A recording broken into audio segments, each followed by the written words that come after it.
Hi, everybody. I'm Mike Smith. Litter Media Live, special edition. We're talking with Chillicothe Mayor Luke Feeney. Our interview today brought to you by Hometown Motors Incorporated, talking about city business and some unfortunate news about Pixelle. All that coming up right after this. As a professional race car driver, I live for speed, power, and performance on and off the track. That's why I use the Dixie Chopper, the world's fastest lawnmower. Race into your local dealership today and test drive a new Dixie Chopper. That's all my head. We're back with Luke Feeney.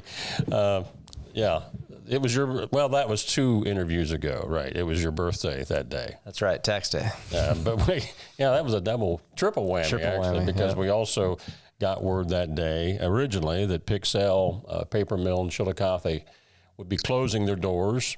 We got a reprieve a few days later, but now word, United States Senator Bernie Moreno has confirmed to the Jeff Allen and Tim Jenkins, the union president and vice president of the union at the paper mill, that HIG Pixelle is going to tell employees probably today that they're going to be closing in August. Yeah, I've heard the same thing. I think that, from my perspective, what was issued on April 15th was a legal notice required by the state of Ohio when there's layoffs of over 100 people, that you have to give 60 days notice. That's called a WARN notice. That notice has not been retracted. That 60 days expires this weekend. And, we all heard then that Friday, Good Friday, that we had assurances from HIG that the paper mill would stay open through the end of the year. So here's where I am. I have also heard from the senator that we should expect a new WARN notice to be issued, which would be a 60-day extension. Until I see that notice, until I see something official, I'm not going to count on that. And I don't want to create any unnecessary worry. I believe the same thing has been relayed to the union, as you mentioned. But I do not want to be in a position of passing along information that's not accurate. And so I think in this scenario, what we have is HIG, which is a company that owns Pixelle, and we have communications between Pixelle and the employees and the community. When I received the WARN notice, which was required by law on the 15th that day, it was delivered to me as the mayor from somebody at Pixelle. Mm-hmm. And so I've not received communication from Pixelle today, but I can confirm that I've heard the same things about a new WARN notice being issued this week. And so I'm operating under that assumption, but being prepared for anything. Since that April original announcement, of course, it was announced, as you mentioned, on Good Friday that there were efforts from the federal level, state level, local level, government and Chamber of Commerce, job development organizations within the state. And there has been an effort ever since that time to talk to even other entities about coming in. Do we have any idea how many different businesses may have even expressed an interest to come and look at the site? Sure, that's completely accurate. So Jobs Ohio is Ohio's for-profit, or private, I should say, job development organization. Mm-hmm. It is not a governmental entity, but it exists to develop jobs and businesses in Ohio. They have been working nonstop to try and pair or find a suitor, somebody who might acquire that facility. I've heard varying estimates of how many have been interested, how many have visited. I do know that those who become to a certain level of interest sign non-disclosure agreements. So there has been serious looks. Mm-hmm. I think that, my impression would be that HIG and or Pixelle attempted the same thing prior to a decision to close. And so I think that the quantity of that could be anywhere from 10 to 20 groups. I think that the quality is harder to measure. Mm-hmm. the level of interest is harder to measure. And so I think that going forward, we're looking at a facility that, we said it from day one, the ideal scenario is it stays open, keeps making the same thing and gets some investments. And then from there, I think these companies who visited, if that's not the exact business they're in, specialty paper making, they're looking at it from a lens of what else could we make here? A paper type product that uses a similar type of pulp might be an ideal scenario. And then, the next tier after that is what are the other types of things that we could do either in a facility like this or at a site like this. Have there been any discussions or, I guess, looking at the possibility of the company turning that site over to the community, much like we would have if it was a spec building or a spec site, where the community holds on to that, looking and marketing it down the road? Yeah, so if the paper mill does not stay operational, which I think is a safe assumption, in my opinion, what you just talked about is the best case scenario. You can look across the state and see scenarios of, let's say, a steel mill. That company goes out of business. They put chain on the door, lock it up, and never come back. It can take a long, long time for a community to get control over sites like that. There's environmental remediation issues. The best case scenario, in my opinion, if the paper mill closes and there's not an immediate buyer, would be that the local community gets the opportunity to hold, acquire, and then be in control of our destiny when you think about repurposing. Right. The biggest risk in all of that probably is environmental remediation. We all know that paper mill has been there for a long, long time. Yeah. And over time, what the EPA requires for environmental standards today is not what it was 200 years ago. Regardless of that, the best case scenario is us controlling our own destiny. Alternatives, if you're thinking what are the alternatives? If we don't control our destiny, the type of facility that could go in there is probably the thing that is popping up the most around Ohio and other places, which are things like data centers, which are big facilities that are mostly vacant of people. We don't want that same footprint to have 10, 20, 30 employees. We want that same footprint to have 600, 700, 800, 900 employees. And so that's why it's important for us to control the outcome. Now, what the leverage looks like to make that happen, to force a private company to turn over, may or may not be there. I think that my understanding and my experience over the past 2 months has been that communications and cooperation, to the extent that that's a thing for a company that's closing, has been positive. And so I think that there are at least lines of communication open that would lead me to believe that type of question, that type of communication is possible, and we can go after an outcome like that. We are fortunate. The community has 3 organizations that exist that could acquire and or hold property like that. We recently created a port authority. We have a community improvement corporation, and we have a land bank. Land banks in particular have special authority under the law to be held harmless if they acquire and or own property that is contaminated, which could be a big deal for the community if the land bank would acquire, and so that future owners would be held harmless, and or the land bank or other entities work with Pixelle, HIG, whoever it might be, to remediate, clean the site, and turn it into something great for the community. When you mentioned the importance of making sure that any site that's abandoned there's a remediation of any potential hazardous materials, long before you came to this community, and it's just down the street from us, wherever. When that closed, that went years and years. I don't know that it was ever completely remediated. Right. And that's the important thing here, and that's why the lines of communication are so important, because, the land bank right now the land bank has $1 million to remediate some property in the city. And we have been going after brownfield money and taking care of old sites. But frankly, this community can't wait years and years to repurpose that site.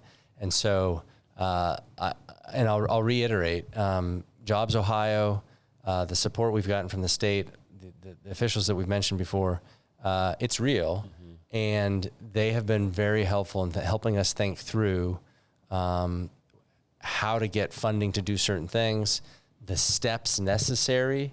There are multiple steps necessary to even find out the levels of contamination. Before a land bank could even acquire a property like that and be held harmless, a phase 1 evaluation has to be done. Phase 2 is a little bit more in depth to give you a better sense of what remediation is actually necessary. And then the can of worms is open, and you've tried to solve what needs to be done for different use cases, right? So industrial reuse might have a different level of remediation than residential reuse or a city park and that sort of thing. So a lot of uncertainties right now, and I want to convey that to the public, is that there are a lot of uncertainties, and I'm going to do my best to convey what I know, and also not try to spread anything that is inaccurate. I'll do my best to convey facts, be transparent, and let people know what I know, which is, it's tough right now to not be able to convey more. We already know the Chamber of Commerce, they've done an outstanding job along with other entities to make known to employees, existing employees there at the mill, that we're here to help you with everything from resumes, job searches, things of that nature.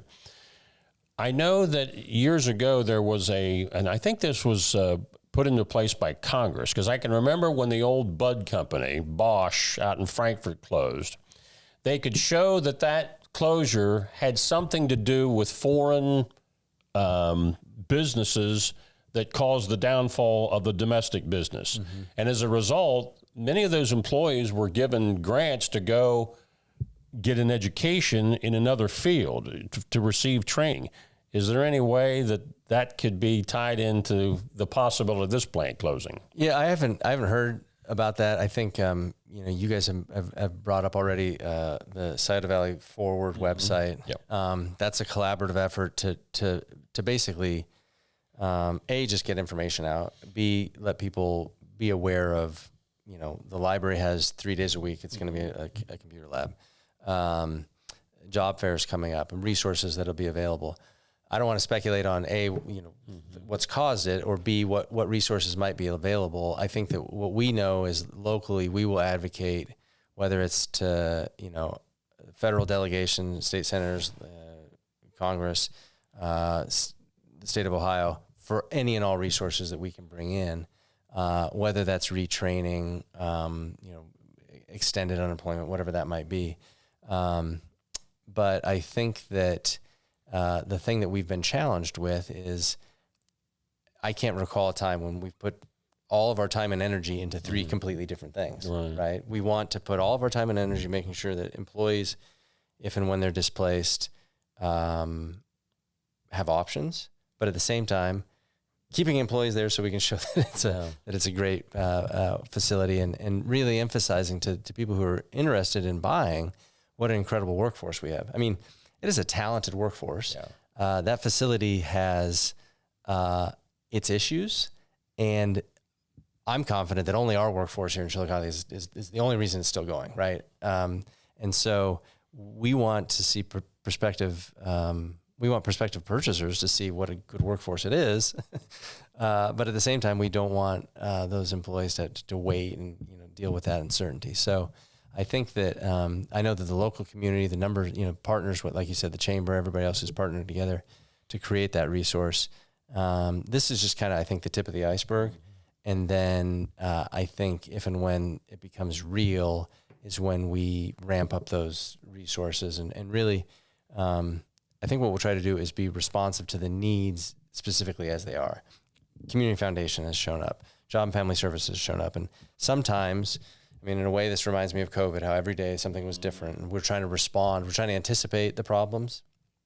But sometimes we don't know what they're all going to be. And so we just need to be ready to move quickly and address them as they come. So as we're doing this interview live, there's a big question mark there. Just keep tuned in, and we'll get you the information as quickly as we can.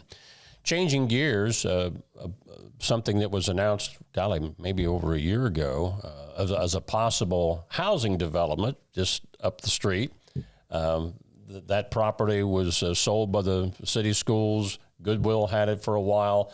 They sold it off, and there was a plan that was shown to the community of how that could possibly become a residential area for, I don't know if it was low to moderate income housing or what. But what's the latest on Sure. that? So that's the Tiffin School site you're talking about. The city bought it from Goodwill with the intention in the future of housing. And, genuinely, this is a time when we need to be moving on projects like that, right? And making sure that prospective employers see workforce housing as an opportunity. So the city didn't have any sort of required type of housing that it would be. Workforce housing generally, something that is affordable to people. We weren't necessarily geared towards something that was subsidized. Probably a month to 6 weeks ago, I sent a request to City Council that we take the next step, which is, I mentioned the CIC. Cities in Ohio cannot sell property directly to a developer. It just has to go up for bid. But in the furtherance of economic development, cities can take surplus property, transfer it to the Community Improvement Corporation, which can work with potential developers to create the type of housing that we want in the community. Mm-hmm. So I've sent that to the law director. Councilman Dan DeMint went to his committee. He took it through his committee. The city council liked the idea, and they've sent it on to the law director, and it's waiting at the law director to be in front of council. And so I think, the timing of that is really good for a couple of reasons. One, we want to create housing. We know we need housing. But two, any type of projects that we can get going in the city where there's work to be done is another positive thing. And so the other legislation that I sent at the exact same time was a similar process, which is the city's old water shop, which is on Yuctangi Parkway there, which we've been talking for about 2 years to a veterans group about making it a veterans museum. And so at the same time that I sent the Tiffin legislation in, I also sent a request in recommending that we take that property there, the water shop right next to the Veterans Park, and convey it to the CIC as well, so that they can work with this veterans nonprofit to create a veterans museum right there, which is, again, it's a tourism thing. It's a way that we can, it's not a paper mill. It's not hundreds of jobs, but it's another something in our tool belt that we can create that brings people here, shows respect to veterans and the veterans in this community, the VA. And so both of those are at the law director's office waiting to be drafted and hopefully get in front of council in the next meeting. And just to remind our viewers of something that we reported on, it's been about 2 weeks ago. It came out from the Convention and Visitors Bureau, that the report that they had that showed, and I can't remember what time frame it was, $150-some million is brought into Ross County as a result of tourism. Right. So that's not chump change either. No, and I think that, something in the city we've been talking about since I was auditor was a diversified economy. Just to give you an idea, when I was city auditor, the paper mill represented about 13% of the city's total income tax. Checking with Auditor Spetnagel last week or a couple weeks ago, it was down to about 8%. That is an indication of the economy has grown. We've had increased revenues over those 10 years, but the paper mill has made up a smaller percentage of that, which is a good thing in terms of us weathering the storm. And a large part of that is the growth of the tourism industry. And it's important that, again, while we're juggling and trying to figure out what's happening with the paper mill, we have to continue to invest in the tourism that we have and think about other types of tourism. I think that, we just had a session yesterday talking about recreational tourism. If you think about the volume of visitors to Logan, Hocking County, Hocking Hills. We can get a piece of that because we have as many amenities or more. Yeah. Get people to visit Adena Mansion, Hopewell, et cetera, et cetera. And so continuing to invest in those things in a time when it's scary to invest is really important. I was coming, my wife and I was coming, we were coming home from Columbus a couple of weeks ago. It was raining, and we were driving by the ball field south of Columbus. I couldn't believe it. I've been by there many times and seen the crowd, but even when it was raining, of course, I think they have artificial surface out there, but these are people that are coming into that area from other states to play softball in some kind of tournament or whatever. That's money that comes into that community. Yeah, that's exactly right. And you know, the new field out at the Paints, Brian does a great job out there of bringing in tournaments. I think we all know what a good time it is to be at a Paints game, but what some of us don't realize is how many out-of-town tournaments happen there. But that's just one field. Yep. And so what we need to think through, and we continue to think through, is where are the assets that we have, whether it's the park annex or other places where we can say, okay, we can accommodate regional tournaments, that sort of thing, because people are already coming here from the region, right? So come here and shop, dine, spend the night, spend the weekend, play ball games, visit Tecumseh. Continuing to curate that is very important for this economy. One last thing, I think I know the answer to this, but I wanted to make sure we got it out because we had done an interview about that and hadn't followed up. The veto that you had of the open camping ordinance, was that overridden by council? It was. Correct. Yep. Okay. Just wanted to make sure that got out on the air to those who heard our previous interview. Yep.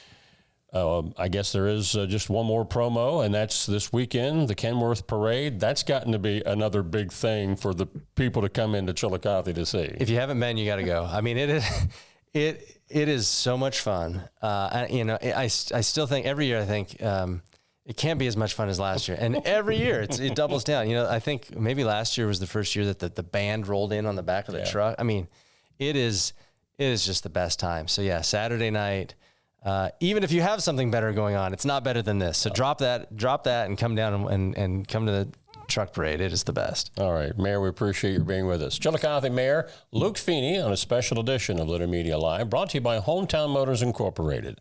I'm Mike Smith.